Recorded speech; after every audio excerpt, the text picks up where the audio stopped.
My name is Heather Miller. I am the Executive Director of the Scala Center at EPFL. I'm also some kind of professor at Northeastern University in Boston, and I have to start my talk by apologizing for not physically being here. I got really sick just before the conference started. I don't know what's going on here in Switzerland. Like, everybody got sick, and it's like a ridiculous flu. So I don't know if you guys have this going on in Poland, but it's somehow crazy here. So I'm really sorry that this happened right before my flight, basically. But anyway, to the main point of my talk, to the main topic, I'd like to talk about what myself and many others are beginning to observe in the open source world, it's sort of shocking, and nobody really sees these changes yet. And there was several very nice articles recently which has highlighted some of these shifts in open source, and I'd like to share some of these with you, and also to show kind of what we're trying to do in the Scala world to deal with some of these challenges. So the title of my talk is The Dramatic Consequences of the Open Source Revolution, Unrecognized Challenges and Some Modest Attempts at Solutions in Scala. So if you learned anything today, I want you to learn that the trends that we're experiencing in open source have really changed compared to what you might think or sort of be familiar with about open source. It's super important. So let's start with a riddle. What does this have to do with Scala? Or forget about Scala, what does this have to do with your favorite open source programming language or framework or whatever? Or what about this? This is a zebra crossing, or a crosswalk that we'd say in American English. This is a sidewalk. These are what does this have to do with open source software? Or okay, maybe this is slightly more obvious what this might have to do with open source software. I don't know, any ideas? These are all examples of common shared physical infrastructure. Anybody can use these things, and they end up being pretty central to our lives. Without these things, without a sidewalk, without a crosswalk, without a bridge, we can't go to work, we can't take our kids to school. These are things that we have every day around us, that our government provides to us, and that we don't really give a lot of second thought to. And sort of, we have something else that's sort of parallel to this in the digital world. We have some kind of digital infrastructure. There exists a digital infrastructure, and this digital infrastructure, I would argue, is open source software. I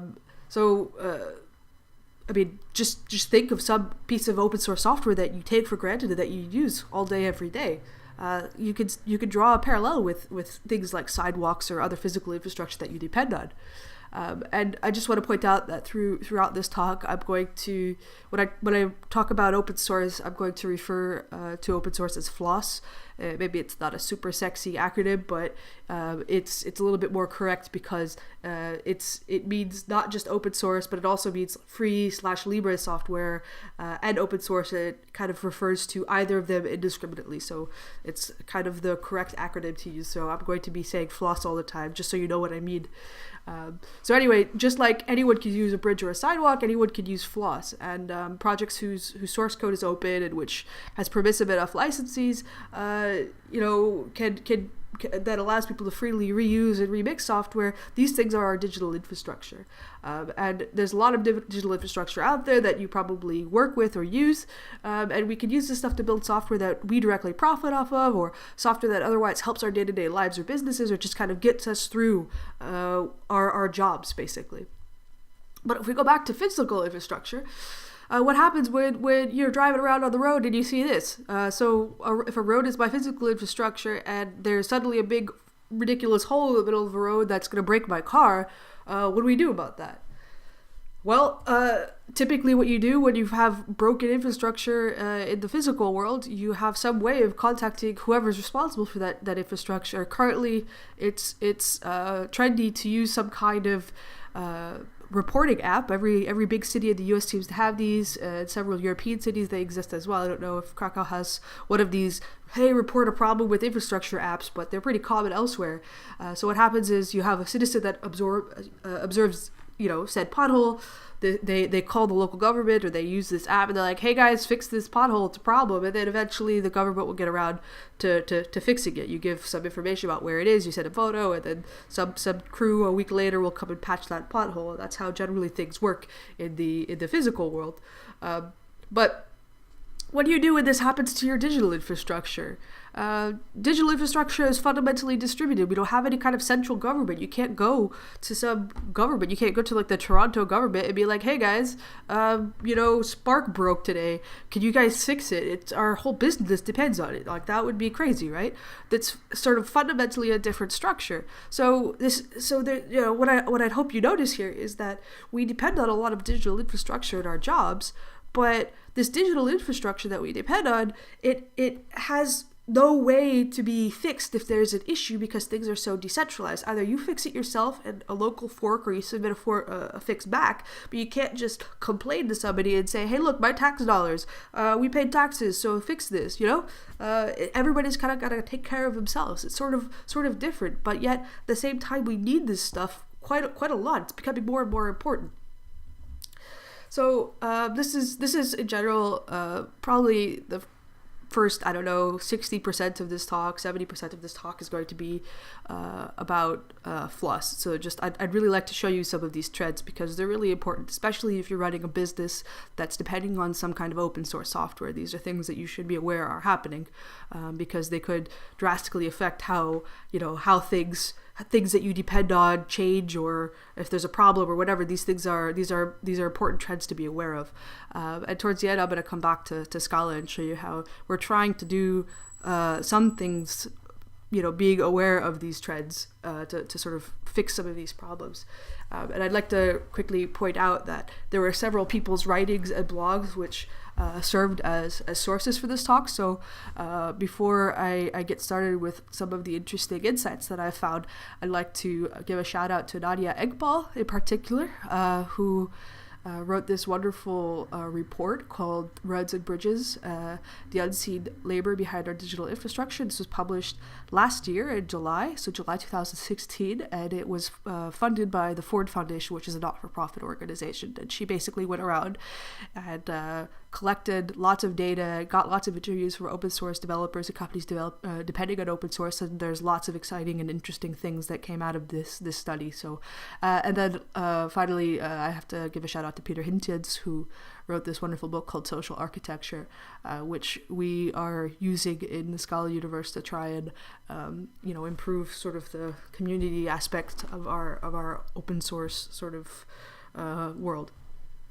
So anyway, I found many references that you're going to see in this talk and Nadia's excellent report, and anything that I've gotten from somewhere else, I will cite in line, just so you can visit it later if you're interested.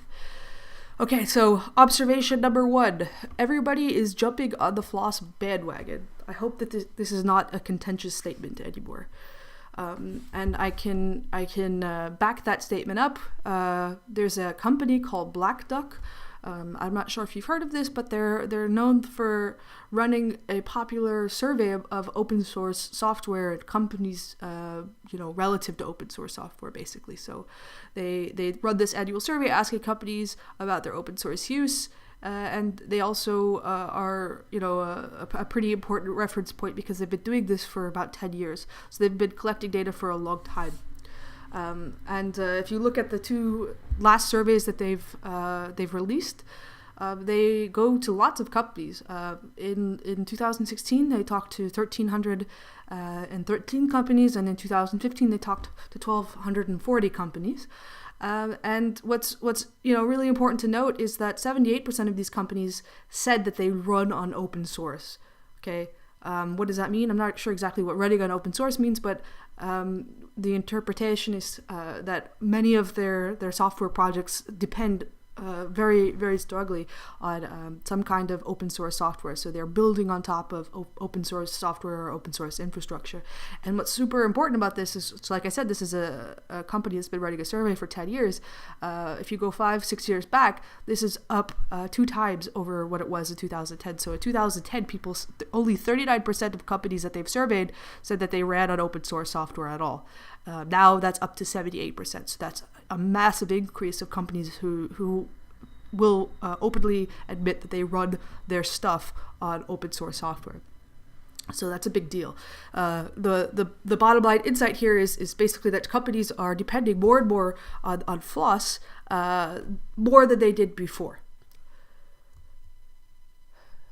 So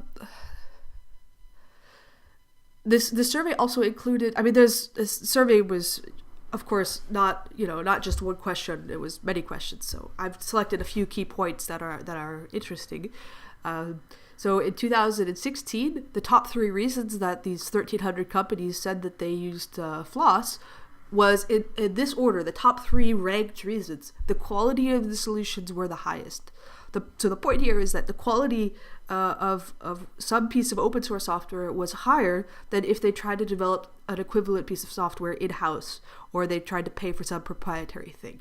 So this is pretty interesting to note, right? Because sometimes there's a little bit more of like a disrespectful view of open source. It's maybe more of a mess, more of a bazaar. It's better to pay for something that a company develops. But in this case, 78% of these companies who said that they run on open source software collectively said the most important reason why they did this was because the quality of that software was the highest. And kind of in step with that point is the second reason, which is competitive features and technical capabilities. So this open source software, it had features that, were competitive, right? Sort of in line with the quality.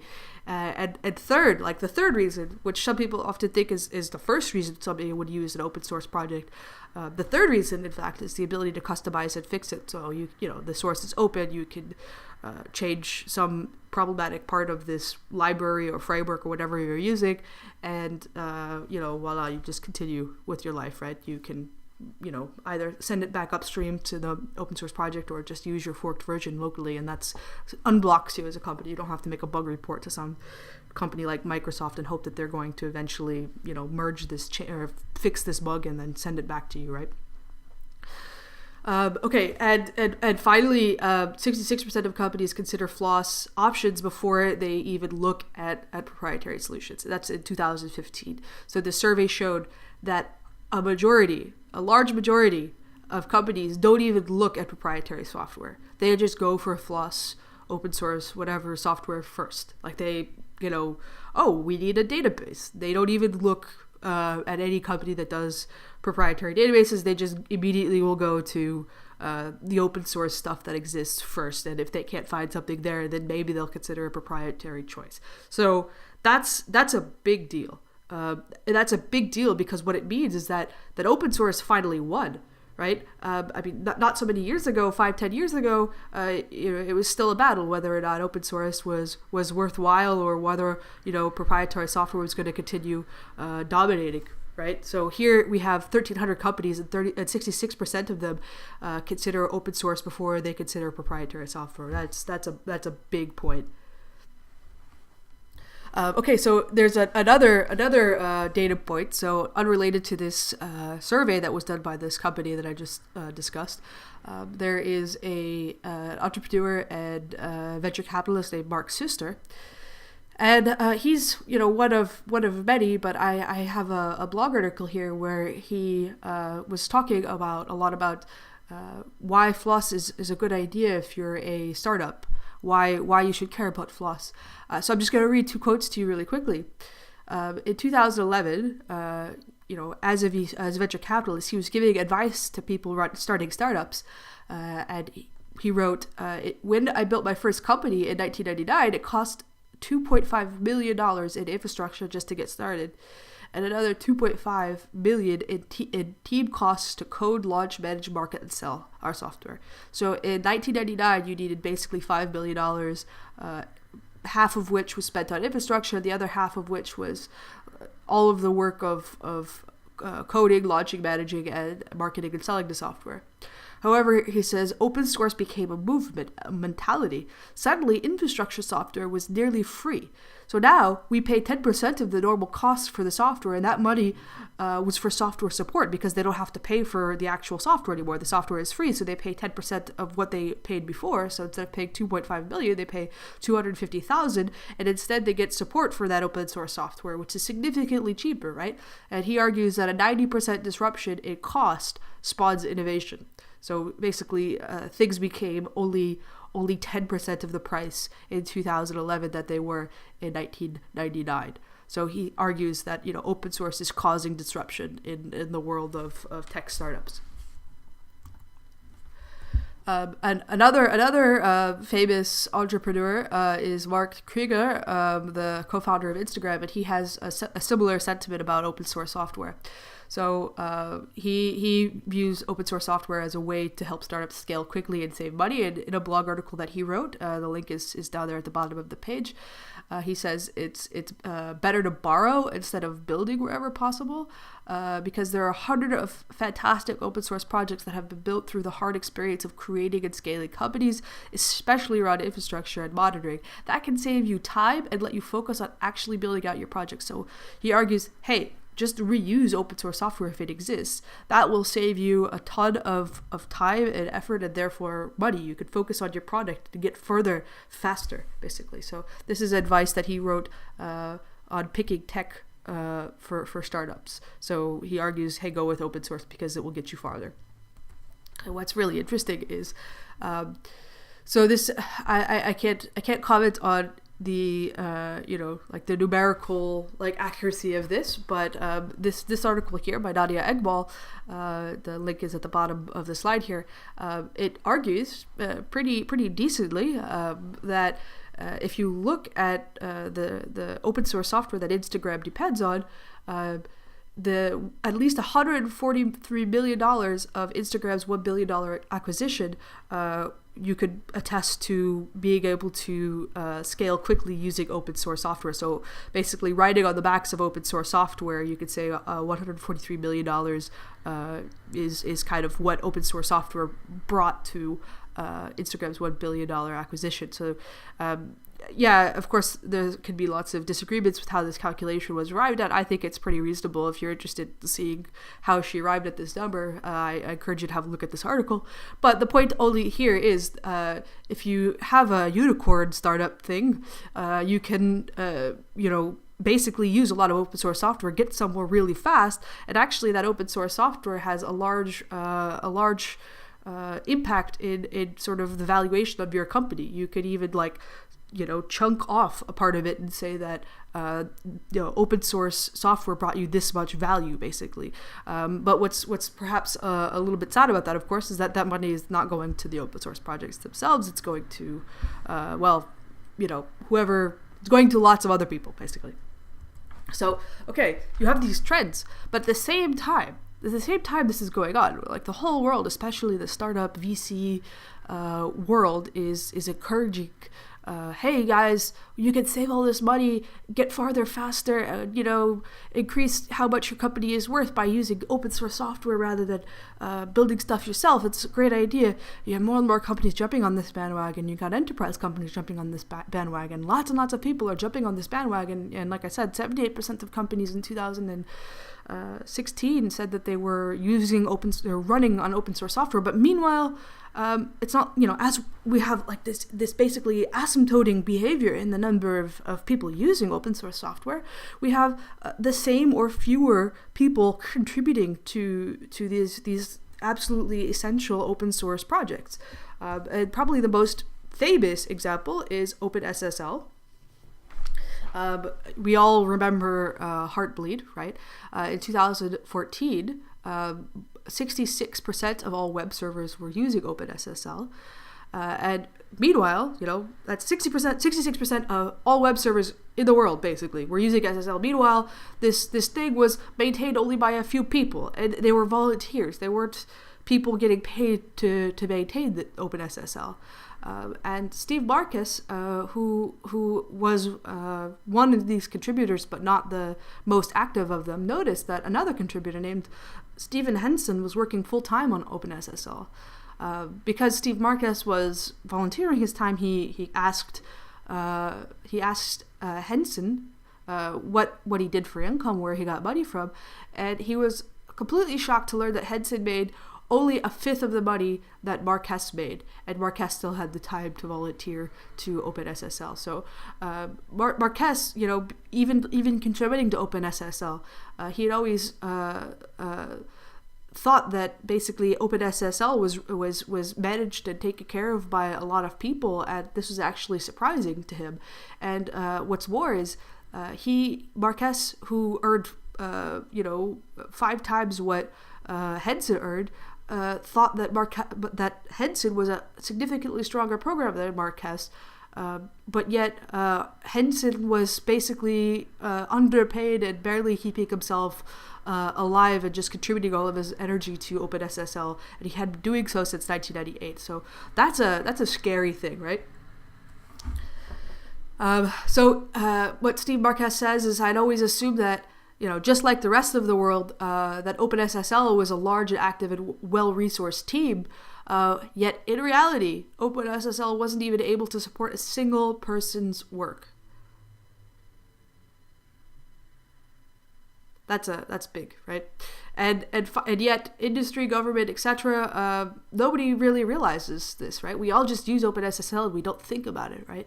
So of course, when Heartbleed happened, some of these things became a focal point, and OpenSSL got a ton of money donated to it.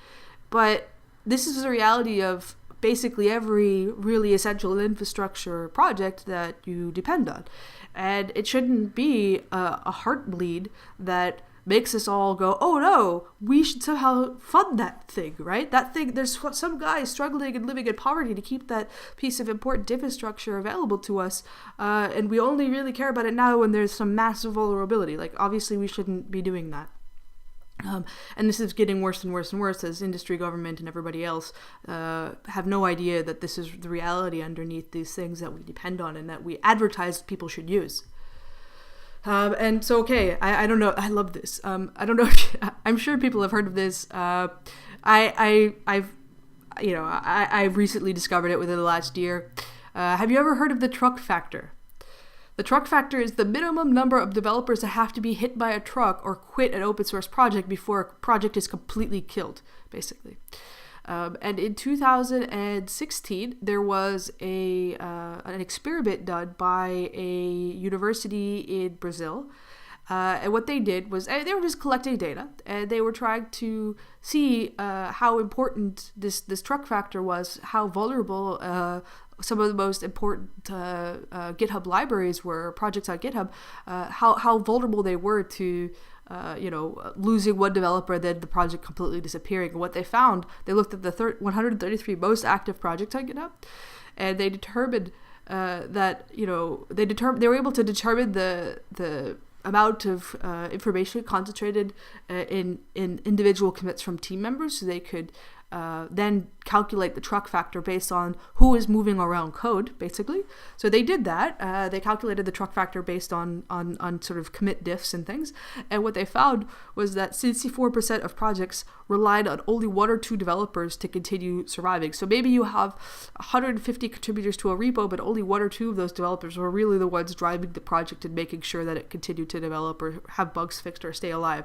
If you want to have a look, the paper is really interesting. I'll show you some more data from it in a second, but a link to the paper is here at the bottom of the slide, so I encourage you to have a look at it. But here are the results of this study that they did. It's kind of weird how they display these results. So this in this column here that's highlighted orange with TF, that's the truck factor, and you want typically a higher truck factor. You want typically more people who are able to move around more logic and be responsible if another person disappears, right? So a higher truck factor is better, a lower truck factor is horrible, and the bottom line here is that there's only a handful of projects with a high truck factor. A vast majority of projects have just 1 or 2, as you can see. Most projects, most of these 133 projects fall into bins 1, 2, and 3. And some of it's pretty scary too. So in the truck factor 1 category, I wish I could show you with my finger right now, but what you have is SAS. So SAS is in there. We all have heard of SAS. Maybe we've heard of RX Java. That's got just one contributor. GitHub / Android. I'm not sure what that is. Sounds like a GitHub project for something involving Android. Atom, the developer, Atom Shell. The IDE, I believe. These things are all just one truck factor. Truck factor 1. Truck factor 2 is even more crazy. So pandas, PyData pandas. So if you are familiar with Python, and pandas is a very popular library for data stuff. That's truck factor 2. Otherwise, Clojure is truck factor 2. So if you guys use Clojure, there's basically just 2 people that are keeping that programming language alive. That's important to realize. But there's a bunch of projects here that are generally Bundler is truck factor 3, so Ruby Bundler. These are all things that people use quite a bit, and they have super low truck factors. So it's a little bit frightening and shocking to realize that something that you've built your business around, perhaps you have a big Clojure stack, and here you realize that basically if the 2 people who are responsible for most of the Clojure code base are sick or something, then the whole project basically stops. That's pretty scary.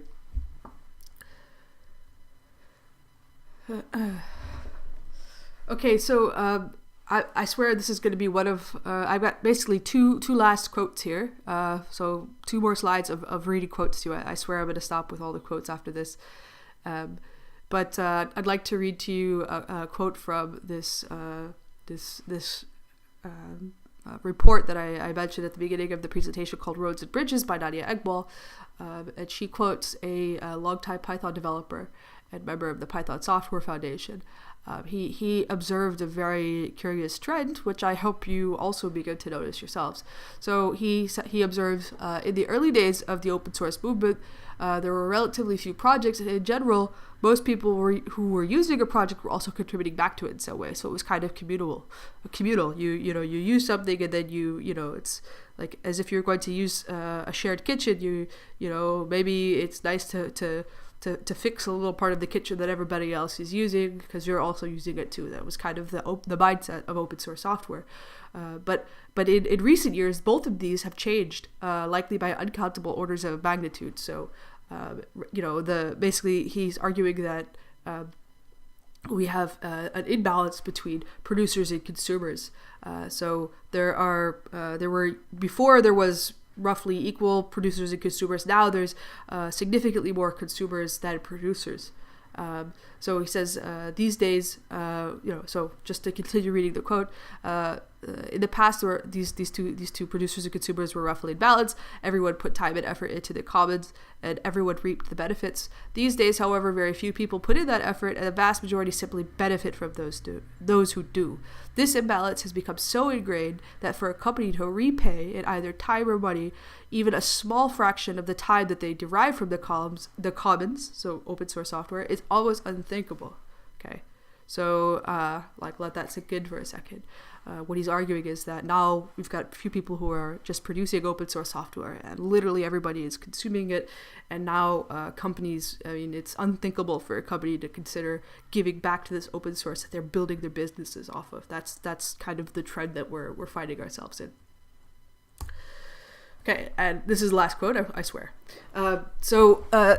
Just to continue with this sort of this trajectory of many more users, very few open source developers. There's also growing resentment or growing issues in amongst maintainers of open source software. And I'm just going to read a quote from Ryan Big, who writes documentation for Ruby on Rails. And in November 2015, he said he was going to quit all. He decided to quit all open source work, and this is his reason. I do not have the time or energy to invest in open source anymore. I am not being paid at all to do any open source work, and so the work that I do there is time that I could be spending doing life stuff or writing. It's not fair to expect me to do even more work outside of my regular work and then not get fairly compensated in time or money for it. It's also a great recipe for burnout and just making me generally grumpy. So this is just one quote, and you could go see the blog article that this came from here on the right side of the slide. But there are many more examples of contributor burnout or maintainer burnout. As we've shifted to this culture of many more users than many more consumers than producers, many more users of open source software than people who are developing this open software, what's happened is people are treating these open source developers as if they paid them a lot of money, they deserve some kind of support or some kind of the customer's always right sort of treatment. So people are getting threatened and attacked and treated very badly in the open source world. And then they ask themselves, why am I giving my weekends, or why am I having a lower salary to do this if people are just going to abuse me, right? So there's this maintainer strain, this maintainer burnout that's beginning to happen as more and more companies and more random individuals in the world are beginning to depend more and more on open source. And the last sort of data point that I'm going to present to you is it gets even scarier. So everybody's gone floss crazy. Everybody is using open source or floss or open source free Libre software in their stacks. Even the Department of Defense is doing this. Actually, they've been doing it for a long time. Even in 2003, a report showed that the U.S. Department of Defense was a major user of floss.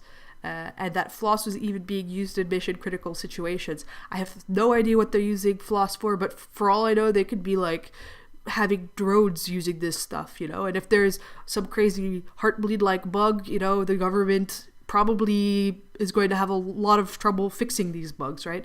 So unexpectedly, the Department of Defense security depends very heavily on open source software. And this report actually turned into sort of a panic attack not to ban open source software at the Department of Defense, because in 2003 it was a discussion. Should we develop our own software or should we use open source software? And this thing ended up being an argument that, hey, don't ban open source software, use open source software. Instead, promote a broader and more effective use of floss. So more and more floss. Don't stop. And to quote the article, the Department of Defense concluded that floss applications that are written using floss tend to be much lower in cost than their proprietary equivalents, and yet they often provide higher levels of functionality with a good user acceptance. So basically, they're cheaper and people are happier with them, so let's save money and continue using floss. Scary if bombs are being programmed with floss stuff and there's one really stressed out guy who's ready to quit developing on it, and you've got the U.S. Department of Defense freaking depending their missile systems on this stuff. I mean, okay, maybe that's a ridiculous thing to say, but you don't want governments depending on this stuff when there's one poor super stressed out guy who's ready to quit developing on this open source software, but just disappear and peace out to Indonesia and never come back. That would be pretty horrible for some of these really important and critical pieces of open source software. So I hope what I've been able to show you here are a few trends that maybe were not evident before you sat down and came to this talk. So one major thing I hope you walk away with and you remember is that using floss over proprietary software is now mainstream. Companies largely don't even look at proprietary software. They just go right for a floss solution. And further, startups, enterprise, and even governments are depending on this digital infrastructure. And now we have orders of magnitude more users with the same or fewer contributors. And this is kind of setting up for a major disaster. The whole world is depending on this thing that has super shaky foundations because nobody is really putting in enough, well, I'm not going to say nobody is, but we are not putting enough time collectively into our digital infrastructure as we should be. We are not fixing the potholes in our streets. We are just getting angry that somebody else isn't doing it. That poor guy is not getting paid. He's just going to quit. So that's, kind of a setup for a major problem that's I see down the road a little bit. So if you ask me what my personal opinion is, which could be totally ridiculous and totally wrong, what I believe strongly is that more companies should be made aware of this trend, and they should be scared to death about this, because things that are important to them could just drop off the face of the earth, and that could mean something awful and huge development burden for them if this happens, right? So what I believe strongly we should do is we should try to change our mindsets and our culture a little bit. And I think that more companies should make an effort to contribute back to open source software and back to FLOSS. So if you're depending on a piece of software, if you're building your whole stack on something, if you're profiting off of it, you should try to donate a little bit of time to give back to this shared infrastructure, because we have no international governments that are going to help fund this. We've got to somehow invest money and time back into these things. They're not just going to develop themselves forever, especially as we get more and more people using and depending on them. They become more and more important, and nobody wants to pay for it.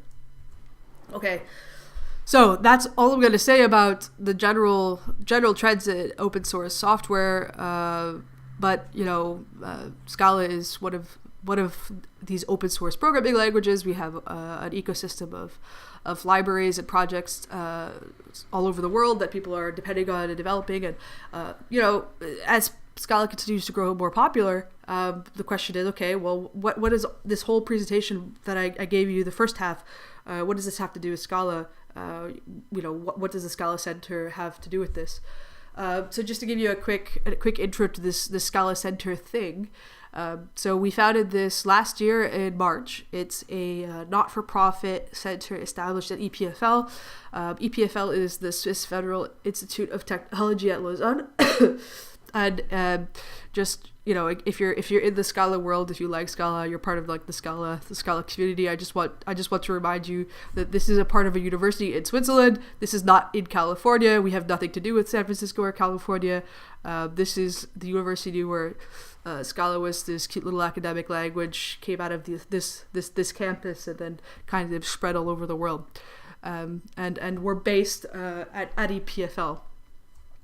We're I did my PhD with Martin Odersky on Scala, and many of the people that work at the Scala Center, either they were somehow affiliated with the university or the group, or they were well-known developers that have come and helped us on Scala-related governance and other issues. So yeah, this is EPFL. This is the inspiration behind the Scala logo. In case you weren't aware, this weird red spiral staircase is the Scala logo. And to give you a quick rundown of what the Scala Center is about, we have basically 3 bullet points to our mission, and I'm just going to read them real quick. So, bullet point 1, independently guide and support the entire Scala community.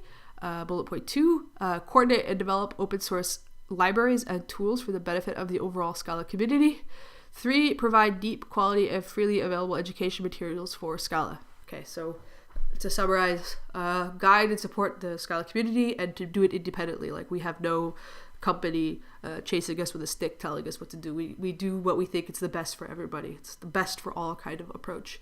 Coordinate and develop open source libraries and tools that are for the benefit of everybody. So really, like, if something is not useful to everybody, we're not going to focus on something that's useful to one company or one industry. We're going to try and spread out our impact on the open source development that we do. And finally, to provide education materials, so to keep things like these MOOCs going, to continue writing documents that help people learn Scala, etc.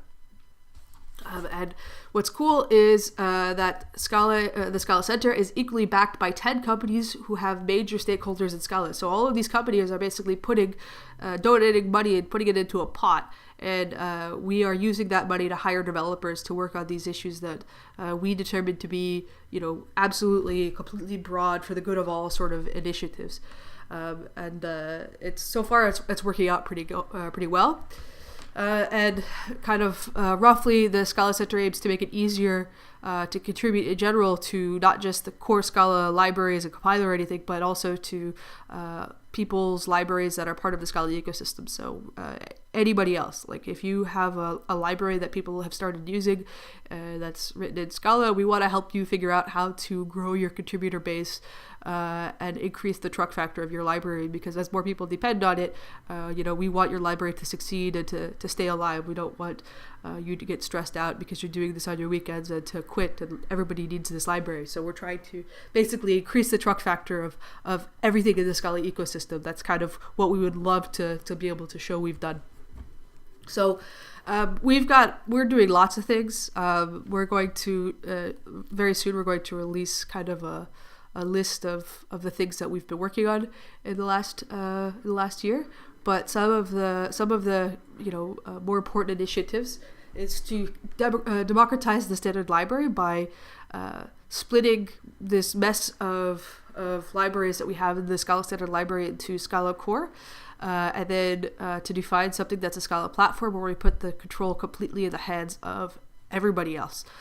So people, not me, not Martin, not anybody working on the compiler, literally a community of people who maintain widely used Scala libraries in the Scala ecosystem.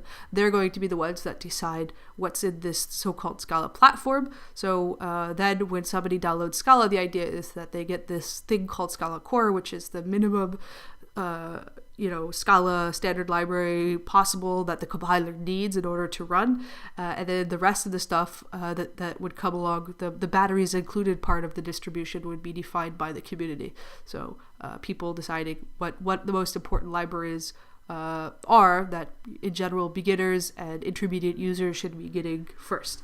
We're doing things like ecosystem hackathons, so we're trying to help people learn how to contribute to other Scala projects in the Scala ecosystem, and we're working on what's called the Scala Improvement process, which is trying to find a way to help people actually make changes to the compiler or propose new language features or some semantic changes in the way that the Scala compiler works.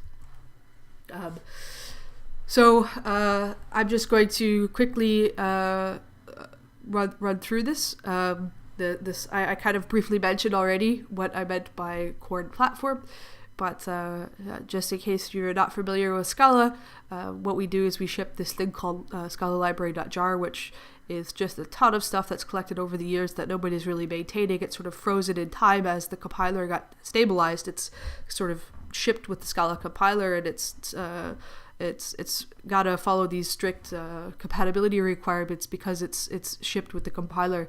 And the idea is to break that monolithic thing up into this very small Scala core thing, which, like I said, is a very minimum set of core things in the standard library, and the Scala platform thing, which, as I described a few moments ago, is sort of a batteries included set of libraries that the community decides is what people should have first. And Julian Richard Foy is the guy who's leading this splitting these things up. And if you want to get involved in this, this is the guy you could go to. I'll show you in a few slides a link that you could go to participate in these discussions if you're interested. Another thing I mentioned briefly was this Scala platform process. So this is how we determine what's in the Scala platform. So these libraries that we would ship to users in general. So we're doing a bunch. So there's this process that tries to help people get their libraries into the Scala platform thing. Once the community has decided a certain library is a good fit for the Scala platform, and we provide lots of things. We provide help with governance, help with project governance, and help with infrastructure for building and continuous integration, and making it easier to release your projects. So the idea is to make it easier on platform library authors to ensure that the maintenance and the releases of their libraries can scale beyond just one person alone. So we kind of do some of this overhead for them so that they could focus on helping new contributors and on new features. Basically, we do all the other stuff that's sort of difficult and time consuming.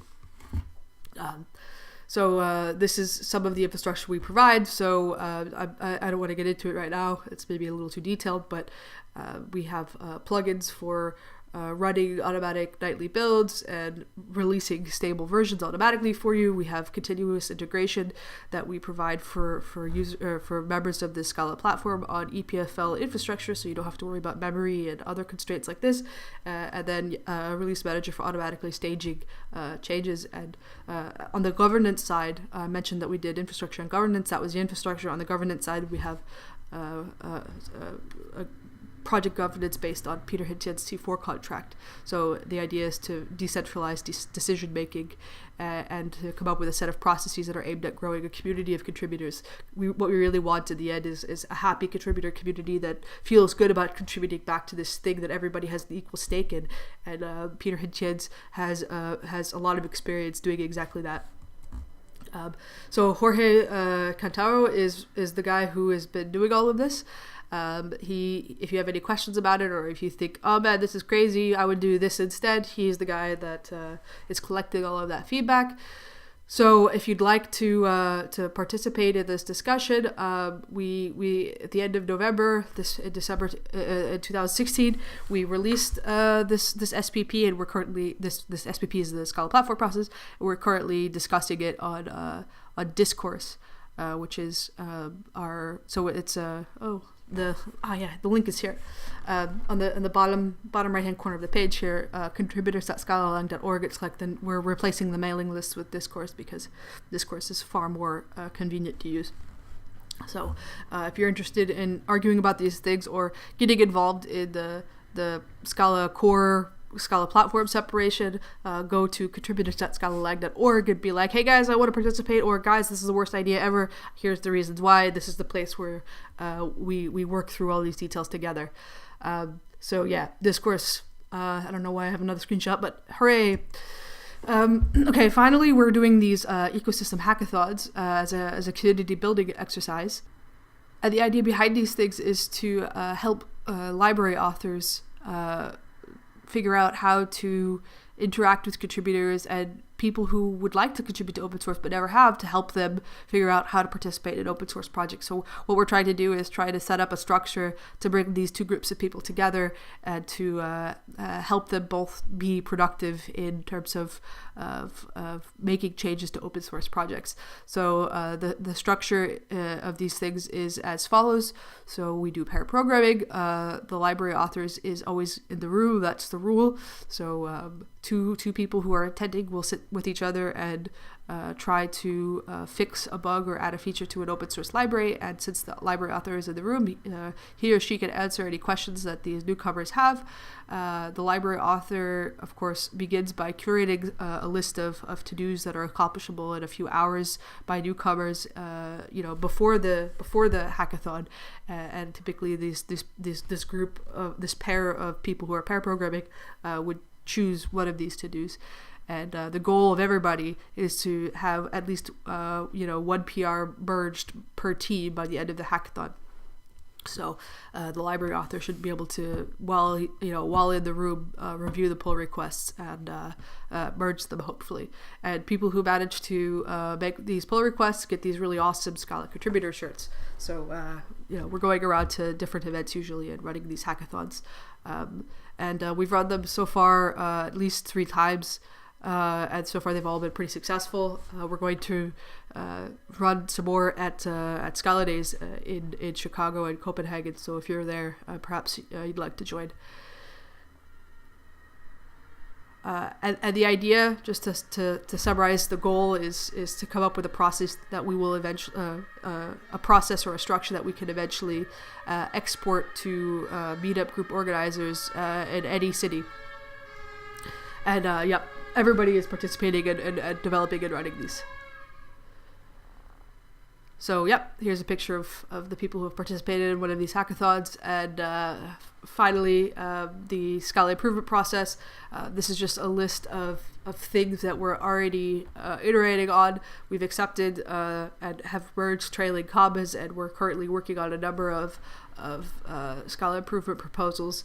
We're being iterated on, improved, worked on, and we've rejected a few as well. So just so you have a quick glimpse, we're kind of trying to develop the language collectively in this open Scala Improvement process. And again, if you'd like to discuss any of these language changes, if you think trailing commas is the craziest thing ever, we should not have it, go tell us on this discourse installation. It's contributors.scalalang.org again. So, for example, we have public discussions on individual SIPs. Okay. Phew. So that's a mouthful, and I'm running over time, so I will leave you with that. But okay, I lied. I'm going to give you one more quote, okay? I'm so sorry. If you remember anything from this talk, please remember this quote from Nadia Egbal. In the last 5 years, open source infrastructure has become an essential layer of our social fabric. But much like startups or technology itself, what worked for the first 30 years of open source history won't work moving forward. In order to maintain our pace of progress, we need to invest back into the tools that are helping us build bigger and better things. So what she's saying here ultimately is that for the last 30 years, we've been trying to promote open source as a viable thing to depend on. But that's already, open source is already won. We have to change what we're promoting now. We have to now change people's mindsets and say, don't just use open source, but give back to it, because we're going to have a huge societal problem if we don't start doing that soon. Okay, and that's all I have to say. But the TLDR of this whole talk is, as an open source programming language, we don't want your money, we want your pull requests. And like I said, for everybody, not just Scala core repos. So with that, I'm going to say thank you. And if you have any questions, I'm happy to answer. Hi, thanks for the talk. Can you hear me? Maybe. I will repeat. Okay. No, I just wanted to ask, what do you think about all these projects like Git tip or similar that kind of give money directly to contributors? So the question was about Git tip. There are various projects. Tip. Yeah. Yeah, so that's a good question. So actually, I am no expert on this Git tip thing, but it was treated in quite some detail in this report, and the consensus made by this report, and also my personal feeling, independent of the report, just like observing how successful Git things to be. It seems like what's happening with Git tips is like 2 people are actually making a little bit of money on it, and most people basically don't make any money on it. At least not enough money to survive for more than a month or 2. And really the main issue is that the money that people are earning with things like Git tip, it's not sustained. It's usually very short term. So the problem that not just, I have this opinion in this sense about it, but which was detailed in this report, is that, while this works for just a feature here or there, or a little project here or there, it's not something that could support OpenSSH, for example. I mean, hypothetically it could, but it's just the way that it works. It's not like people are making regular contributions. It's like there are little bursts of income, and it's not something that you can depend on long term. So it's better than nothing, but it's not really long-term, stable, sustained enough to really support especially important projects like OpenSSL or things like this. Okay, any other questions? Arek, there is one up there.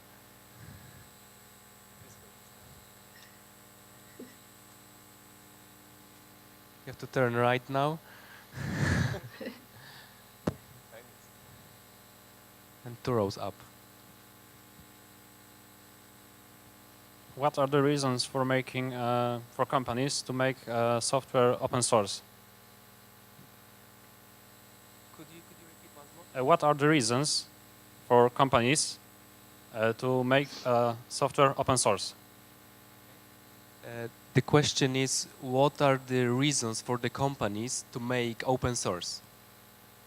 Oh yeah, okay, that's a good question. So I don't know so much that it's important to have companies making open source, period. I think there are already lots of companies doing it, and the companies that are doing it are, if you talk about why they're doing it, the two reasons are typically hiring. You typically find better developers if they're, via open source projects, people who are like really motivated and excited. So people find that having open source projects is good for recruiting. And I think that's when I've spoken to a lot of different companies, that's kind of one of the main reasons they open source their software. But another reason is because they know it's something that's important that other companies maybe might need or use or depend on and contribute work back. So it's like you have one pool of code that both of you are going to use. Maybe you're the company that kind of controls what goes into it, but if some other company down the street who does something totally different than you finds your software useful and then contributes fixes back to it, that's free engineering effort that you get, right? They got some free thing that you've developed, right? So it can save on development time for some people, or that's what some people have told me at least, or that's the hope. I don't know about whether or not that's kind of predominantly the trend, but whatever. That's what people have said to me. But I think that if you really a bigger argument though is not that we should open source more software, but instead it's, hey, did you guys make a ton of money this year on this piece of software that you developed? It's 60% of these things of your code base that you're shipping is some open source thing that has a nice license. Maybe you should learn a little bit about some of the things that you're depending on. So in case there's ever, a truck factor decrease in one of these things that you're depending on so much, somebody in your company could increase that truck factor. Somebody, in-house could become a contributor to this thing that you use and need all the time. You can then, if you ever run into a bug, somebody in-house can fix it, merge it upstream themselves, and it's good for everybody. So I think a bigger argument is to try and, should be something like that. Like if you guys are all depending on something that's super important that has a low truck factor, increase the truck factor by having an in-house engineer learning and becoming a committer to that code base. That thing will stay around longer, and you guys can, merge changes upstream and have control over this project that you depend on as well. So I think that's a bigger argument. But maybe that was maybe I just feel strongly about this. But just to conclude, I think that's a bigger issue than trying to convince more people to open source their software. Okay. We have room for one more question, if there is any. Okay, I think we are done. So thank you, and give a round of applause for Heather. Okay. Thank you.